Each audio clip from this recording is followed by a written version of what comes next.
يا أيها الناس كلوا مما في الأرض حلالا طيبا ولا تتبعوا خطوات الشيطان إنه لكم عدو مبين.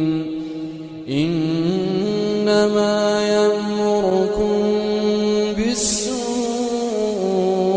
والفحشاء